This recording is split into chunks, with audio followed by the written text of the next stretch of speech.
கர்த்தருடைய பரிசுநாமத்து ஸ்தோத்திரம். இன்னைக்கு நம்முடைய தியானத்துக்கு என்று நான் தெரிந்து கொண்ட வசனம் யோவான் 12ஆம் அதிகாரம் 24வது வசனம். மெய்யாகவே மெய்யாகவே நான் உங்களுக்கு சொல்லுகிறேன், கோதுமை மணியானது நிலத்தில் விழுந்து சாகாவிட்டால் தனித்திருக்கும், செத்ததே ஆகில் மிகுந்த பலனை கொடுக்கும். இங்க கோதுமை மணியை பற்றி ஆண்டவர் சொல்றத பாக்குறோம். அதாவது வேதத்துல அநேக இடங்கள்ல இந்த கோதுமையை பற்றி ஆண்டவர் நிறைய சொல்லியிருக்காரு. அநேக இடங்கள்ல கர்த்தர் அந்த கோதுமையை முக்கியப்படுத்தி சொல்றத நம்ம பார்க்கணும்.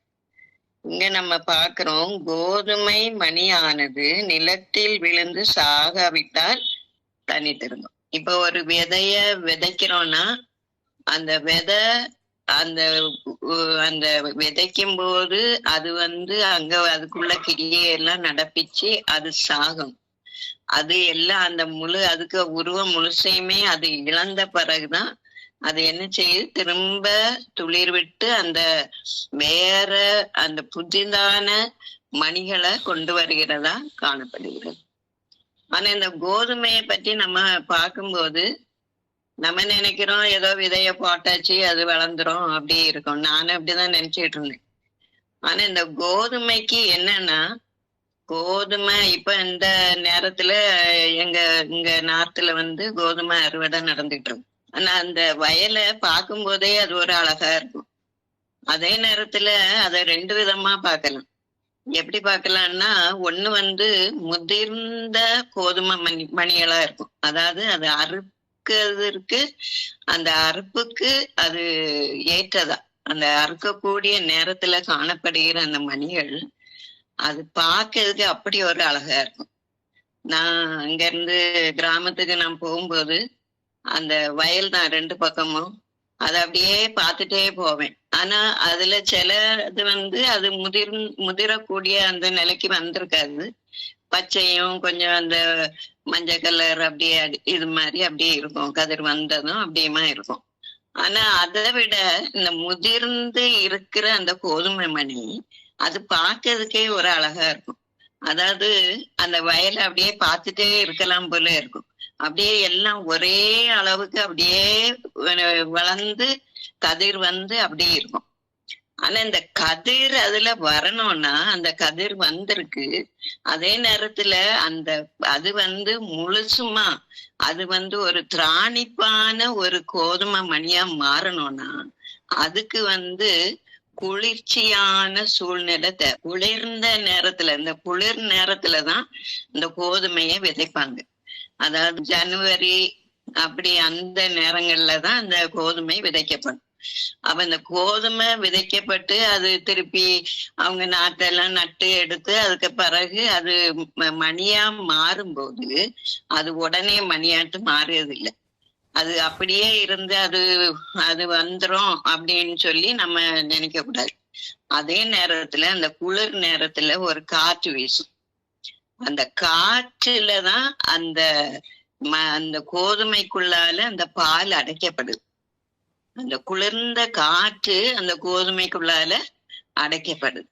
அப்பந்தான் அந்த மணி திராணிப்புள்ளதாட்டு நல்ல அழகான முத்துக்களாட்டு அது என்ன செய்ய வெளிப்படுகிறத நம்ம பார்க்கலாம்.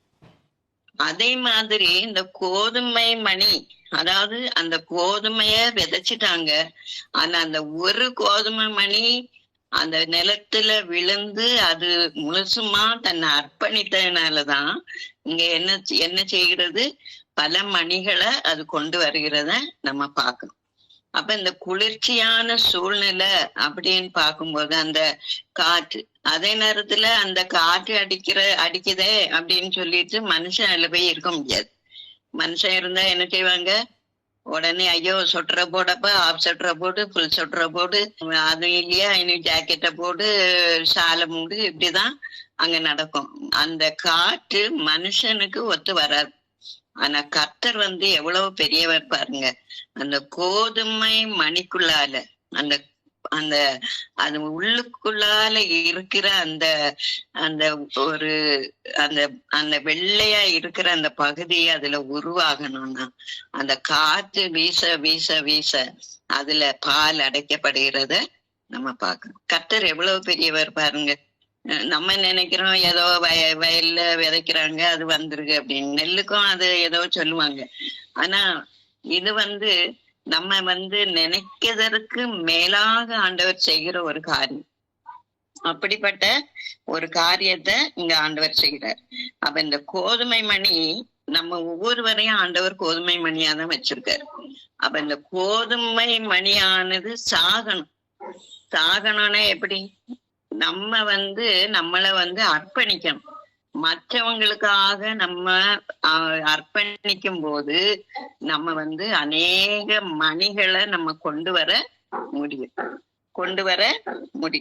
அதான் இங்க சொல்லி இருக்கு, கோதுமை மணியானது நிலத்தில் விழுந்து சாகாவிட்டால் தனித்திருக்கும், செத்ததே ஆகில் மிகுந்த பலனை கொடுக்கும்.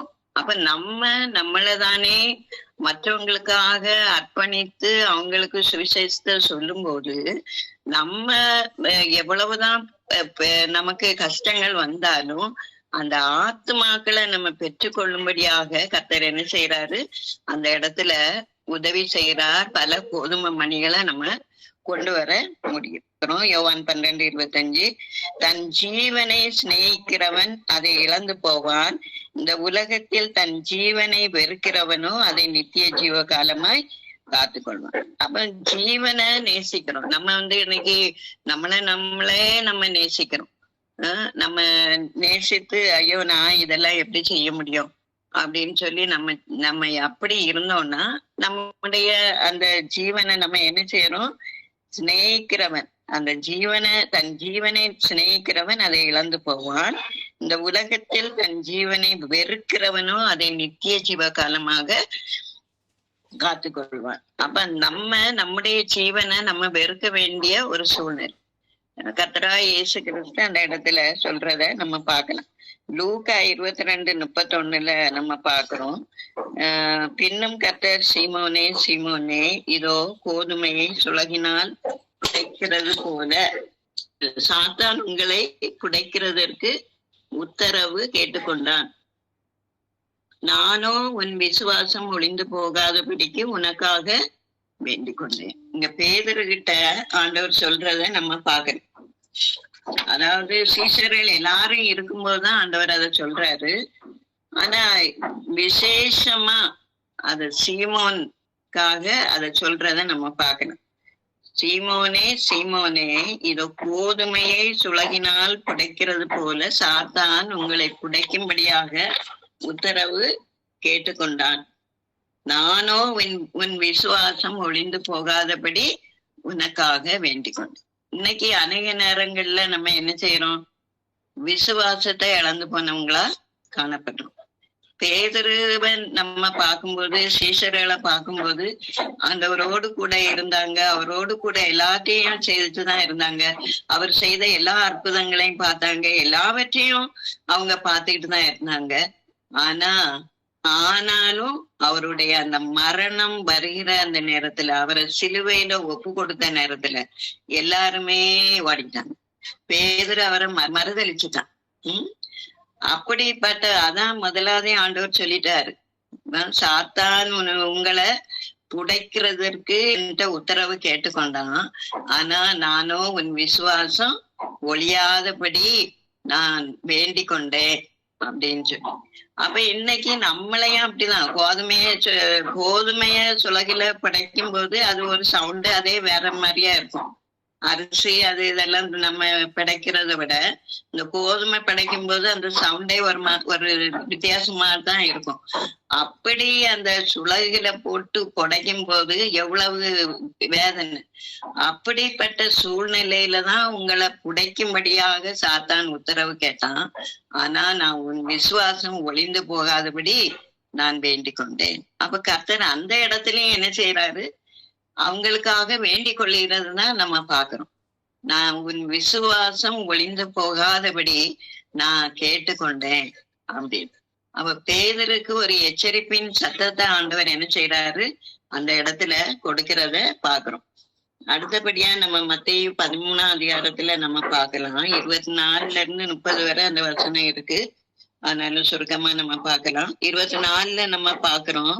வேறொரு உவமையை அவர்களுக்கு சொன்னார். பரலோக ராஜ்யம் தன் நிலத்தில் நல்ல விதையை விதைத்த மனுஷனுக்கு ஒப்பாய் இருக்கிறது. மனுஷர் நித்திரை பண்ணுகையில் அவனுடைய சத்துரு வந்து கோதுமைக்குள் களைகளை விதைத்து விட்டு போனான். அப்ப கோதுமை விதைச்சாச்சு. அது அந்த நேரம் அவங்க காவல் காக்குறவங்க என்ன செய்யறாங்க? தூங்கிட்டாங்க, நித்திரை பண்ணுகிறாங்க. நித்திரை பண்ணும்போது சத்துரு என்ன செய்யறான்? வந்து அந்த களைகளை விதைத்து விட்டு போகிறத பாக்குறோம். ஆனா இங்க அந்த வீட்டெஜமான் கேக்குறான், பயிரானது வளர்ந்து கதிர்விட்ட போது களைகளும் காணப்பட்டது. வீட்டஜமானுடைய வேலைக்காரர் அவனிடத்தில் வந்து, ஆண்டவனே, நீர் உமது நிலத்தில் நல்ல விதையை விதைத்தீர் அல்லவா, பின்னே அதில் களைகள் எப்படி உண்டானது என்றார்கள். அதற்கு அவன், சத்துரு அதை செய்தான் என்றான்.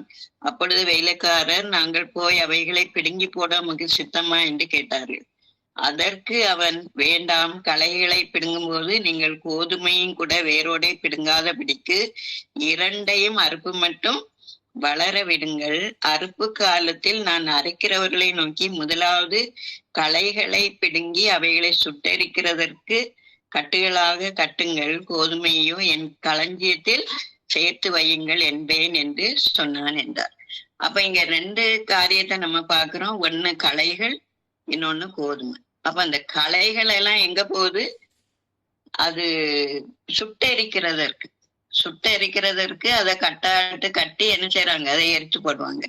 ஆனா அந்த கோதுமை மணிகளை ஆண்டவர் என்ன செய்யறாரு? அந்த களஞ்சியத்துல சேர்த்து வைக்கிறத பாக்குறோம். அப்போ இந்த இடத்துல சத்துருவுக்கு நம்ம இடம் கொடுக்க கூடாது. சத்துரு நம்ம கொஞ்சம் அசந்துட்டோம், கொஞ்சம் தூங்கிட்டோம்னா அவ்வளவுதான் போச்சு. ஒரு நாள் கொஞ்சம் ஜெபிக்கிறது குறைஞ்சு போச்சுனாலே சத்துரு வந்துருவான். ஓஹோ அப்படியா அப்படின்னு சொல்லிட்டு. அதனால நம்முடைய வாழ்க்கையில நம்ம கோதுமை மணியா மாறணும்னா நம்ம அதுக்கு தகுந்தபடி நம்மை ஒவ்வொரு நாளும் ஆயத்தப்படுத்த வேண்டியது மிக மிக அவசியம். சில நேரம் உடம்பு சரியில்லாம ஆயிட்டுன்னா அன்னைக்கு அந்த நாட்கள்ல எல்லாம் ஜெபிக்கிறது ரொம்ப முடியாத காரியமா இருக்கும். ஆனாலும் கர்த்தரிடத்துல எவ்வளவு தூரம் நம்ம ஜெபிக்க முடியுமோ, எவ்வளவு தூரம் அவரோட படுக்கையிலே நம்ம மன்றாட முடியுமோ அவ்வளவு மன்றாட வேண்டியது நம்முடைய கடமை. இல்லைன்னு சொன்னா சத்துரு நம்மள என்னச்சு தாக்கிடுவோம். அப்படிப்பட்ட சூழ்நிலைக்கு நம்ம இடம் கொடுக்காதபடி நம்மளை பாதுகாத்து கொள்ள வேண்டியது மிக மிக அவசியம். அப்ப இங்க வந்து அந்த கோதுமை, அதாவது களைகளை நாங்க பிடுங்கட்டான்னு கேட்டது கூட அந்த எஜமான் சொல்றாரு, வேண்டாம், நீங்க களைகளை பிடுங்கும் போது கோதுமையும் நீங்க வேரோட பிடுங்கிட்டீங்கன்னா எல்லாமே சேர்ந்து நாசம் ஆயிரும். அதனால ரெண்டையும் வளர விடுங்க. அறுப்பு காலத்துல நான் களைகளை என்ன செய்வேன்? சுட்டரிக்கிறதற்கு நான் ஒப்பு கொடுப்பேன், கட்டுகளாக கட்டுவேன், கோதுமையோ என் களஞ்சியத்தில் சேர்த்து வைப்பேன். அப்ப நம்மளை இன்னைக்கு ஒரு கோதுமை மணியாக கர்த்தர் நம்மளை உருவாக்க சித்தம் கொள்ளுகிறார். கோதுமை மணியாக நம்ம காணப்படணும். இந்த கோதுமைக்கு அவ்வளவு பெரிய ஒரு மகத்துவத்தை ஆண்டவர் கொடுத்திருக்காரு. அந்த குளிர்ச்சியான சூழல்ல தான் அந்த கோதுமை உருவாகிறது. ஆனா அந்த குளிர்ச்சியான சூழல்ல இந்த கோதுமை உருவாகும் போது அங்க வந்து குளிர்ச்சியான சூழல்ல நம்ம பாக்குறோம், ஆதாம் ஏவாள நம்ம பார்க்கலாம். தோட்டத்துல உலாவுகிற கர்த்தருடைய சத்தத்தை அவங்க கேட்டாங்க அப்படின்னு சொல்லி நம்ம பாக்குறோம். அவங்க வந்து அந்த சத்தத்தை கேட்டு அவங்க ஒழித்து கொண்டார்கள் அப்படின்னு. பகலின் குளிர்ச்சியான நேரத்துலதான் ஆண்டவர் என்ன செய்தாரு? அந்த இடத்துல வந்து அவரு அந்த இடத்துல அவங்களோடு பேசும்படியா, அவங்களோடு கூட உலாவும்படியாக அவர் வந்தார். எவ்வளவு பெரிய மகத்துவமான ஒரு காரியம் பாருங்க. ஆனா அதையெல்லாம் இழந்துட்டு அவங்க என்ன செய்தாங்க? அந்த பாவத்துக்குள்ளால அவங்க அகப்பட்டு கொண்டதை நம்ம பாக்குறோம். பாவம் செய்துட்டு அவங்க கர்த்தருடைய சத்தத்தை கேட்கறது கூட பயப்பட்டு அவங்க என்ன செய்யறாங்க? ஒழித்து கொள்கிறத நம்ம பாக்குறோம்.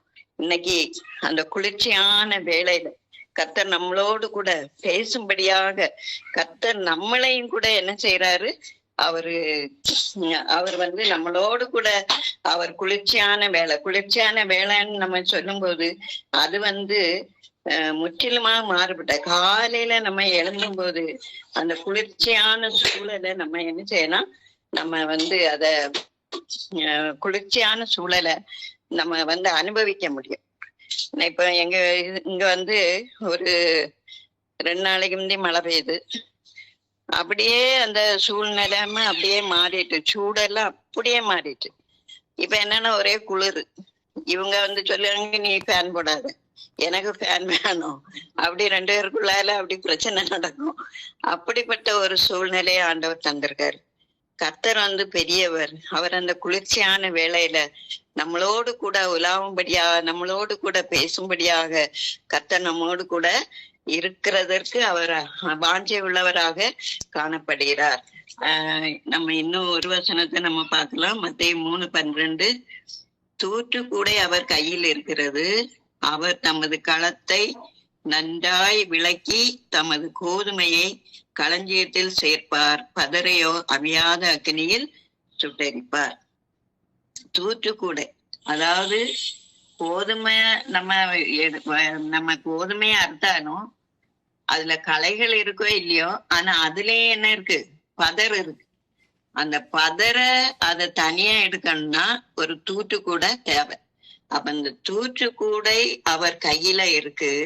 அவர் என்ன செய்வாரு, அவர் தமது களத்தை நன்றாய் விளக்கி தமது கோதுமையை களஞ்சியத்தில் சேர்ப்பார், பதரையோ அவியாத அக்னியில் சுட்டெரிப்பார். இன்னைக்கு நம்முடைய வாழ்க்கையில அநேகர், அதாவது நம்மளன்னு சொல்லல, கிறிஸ்தவ அந்த மண்டலத்துல நம்ம பார்க்கும்போது யாருக்காக கிறிஸ்தவங்க நிறைய பேர் இருக்காங்க, ஒண்ணுமே இல்லை, இந்த பதருக்கு ஒப்பாதான் அவங்க இருக்காங்க. அவங்களுக்குள்ளால எந்த ஒரு அன்பு இல்ல, ஒரு காரியம் ஆண்டவர் குறித்த எந்த ஒரு இதுவும் கிடையாது. இவ்வளவு தேசத்துல உலகத்துல இவ்வளவு பெரிய பிரச்சனைகள் நடந்துகிட்டு இருக்கு. ஆனாலும் அவங்களுக்குள்ளால ஒரு மனமாற்றமே இல்லை. ஏதோ நாங்களும் கிறிஸ்தவங்க சர்ச்சைக்கு போறோம், நாங்க எல்லாம் கேக்குறோம் அப்படின்னு சொல்றோம். மற்றவங்கள்ட்ட, அதாவது கூட பணி செய்யறவங்கள்ட்ட கூட அவங்க ஒரு அன்பான ஒரு வார்த்தை பேசுறதற்கு அவங்களால முடியல. ஆனா கர்த்தர் சொல்றார், கோதுமையை நான் களஞ்சியத்துல சேர்ப்பேன். நம்மளை கோதுமை மணியாக வைத்திருக்கிற ஆண்டவர் அந்த நித்திய ஜீவனுக்குள்ளால நம்ம சேர்க்கும்படியாக அவர் பிரயாசப்பட்டு கொண்டே இருக்கிறார். ஒவ்வொரு நாளும் அவர் பிரயாசப்படுகிறார். ஒவ்வொரு நாளும் நமக்காக பரிந்து பேசுகிறார். பிதாவின் வலது பரிசத்துல இருந்து யாரு நமக்காக பண்ணுவா? யாருமே பண்ண மாட்டாங்க. நம்ம குடும்பத்திலயோ நமக்கு தெரிஞ்சவங்களை யாருமே நமக்காக பரிந்து பேச முடியாது. ஆனா ஒண்ணு, கர்த்தர் மாத்திரம் தான் பரிந்து பேசுகிறவர். அவர் பிதாவின் வலது பார்சத்துல இருந்து இன்னைக்கும் பரிந்து பேசி இந்த கோதுமை மணிகள் அழிந்து போகக்கூடாது, இந்த கோதுமை மணிகள் மறுபடியுமா உலகத்துக்குள்ளால பெயரக்கூடாது. எவ்வளவோ கஷ்டப்பட்டு எவ்வளவோ பாவங்கள் அக்கிரமங்கள் எல்லாவற்றையும் செய்து எல்லாவற்றிலிருந்து விடுதலை பெற்று இன்னைக்கு இந்த பிள்ளைகள் என்னுடைய சமூகத்துல வந்திருக்காங்க. அவங்கள நான் என்ன செய்யணும், கோதுமை மணிகளாக மாற்றணும். அவங்க கோதுமை மணியை போல இருக்கணும், திராணிப்புள்ளவர்களா இருக்கணும். அவங்க கோதுமை மணிகள் மற்றவங்களுக்கு அவங்க பிரயோஜனம் உள்ளவர்களா இருக்கணும். இன்னும் அநேக கோதுமை மணிகளை அவங்க கொண்டு வரணும். அப்படிங்கிற அந்த ஒரு காரியத்துக்காக ஆண்டவர் பிரயாசப்படுகிறாரு. அந்த கோதுமை மணிகளை அந்த நித்திய ஜீவனுக்குள்ளால அவருக்கு கொண்டு போய் சேர்க்கிறதற்கு அவர் பிரயாசப்பட்டு கொண்டே இருக்கிறார். நம்முடைய காரியங்கள் எப்படி இருக்கு, இன்னைக்கு நம்ம எப்படிப்பட்ட சூழ்நிலையில நம்ம கடந்து போயிடும் என்பது நம்ம ஒவ்வொருவருக்கும் தான் தெரியும். ஆனா நமக்கும் ஆண்டவருக்கும் இருக்கிற அந்த அந்த உறவு, அந்த அந்த இடைவெளி எப்படி இருக்கு? நம்ம எப்பவும் அவரோடு கூட நம்ம சேர்ந்து நடக்கிறவர்களா காணப்படுகிறோமா? ஆதாம் ஏவாளை போல, ஏவாள் அந்த சாத்தானுடைய சத்தத்தை கேட்டு அவன் சொன்ன காரியத்தை கேட்டு அவ தன்னுடைய அந்த பெரிய மகிமையான காரியத்தை அவ இழந்து போனது போல இன்னைக்கு நம்ம இழக்கக்கூடிய நிலைமையில நம்ம வந்துடக்கூடாது. ஆனா மறுபடியுமாக ஒவ்வொரு நாளும் நம்மளை புதுப்பித்து புதுப்பித்து, ஆண்டவரே என்ன ஒரு கோதுமை மணியாக என்னை மாற்றுங்க, அநேகருக்கு நான் பிரயோஜனம் உள்ளவளா இன்னும் காணப்படணும் அப்படின்னு சொல்லி நம்மளும் ஆண்டவர் இடத்துல நம்ம கேட்போம். கர்த்தர் இன்னைக்கு அந்த நித்திய ஜீவன்ல நம்மளை சேர்க்கும்படியாக கர்த்தர் நமக்காக அவர் படுகிற அந்த பிரயாசங்கள் வீணாய் போகாதபடி அந்த நித்திய ஜீவனுக்குள்ளால நம்மளை கடந்து போகத்தக்கதாக கர்த்தர் நமக்கு கிருபை செய்வாராக. அவருடைய நாம மகிமைப்படணும். அந்த கோதுமைக்குள்ளால எப்படி அந்த குளிர்ச்சியான அந்த சூழல்ல அந்த காத்து அடிக்கப்படும் போது அந்த பால் அப்படியே அதுல அந்த அடைக்கப்படுதோ, அதே மாதிரி பரிசுத்தாவியானவருடைய அந்த பூரண நிறைவு நமக்குள்ளால எப்பொழுதும் இருந்தனா நம்ம அங்கே இங்கே நம்ம விலகி போக மாட்டோம், நம்ம கலங்க மாட்டோம். நம்ம எந்த ஒரு காரியத்தை குறித்தும் நமக்கு எந்த ஒரு பிரச்சனையும் இல்லை. எல்லாவற்றிலும் ஒரு சமாதானத்தை ஆண்டவர் தருவார். எந்த ஒரு பெரிய பிரச்சனையா இருந்தாலும் சரி கர்த்தர் சமாதானத்தை தருவார். அதனால இன்னைக்கு நம்ம அந்த குளிர்ச்சியான சூழல்ல வருகிற அந்த காற்றை போல கர்த்தர் தருகிற அந்த பரிசுத்தாவியானவருக்குள்ளால நம்ம மகிழ்ந்து களி கூர்ந்து அவருக்காக இன்னும் நாம எழும்பி பிரகாசிக்க கர்த்தர் நமக்கு உதவி செய்வாராக. நம்மளை ஆண்டவர் கோதுமை மணிகளாக இன்னும் அதிகமாக உருவாக்க கர்த்தர் கிருபை செய்வார். ஆமென். கர்த்தர்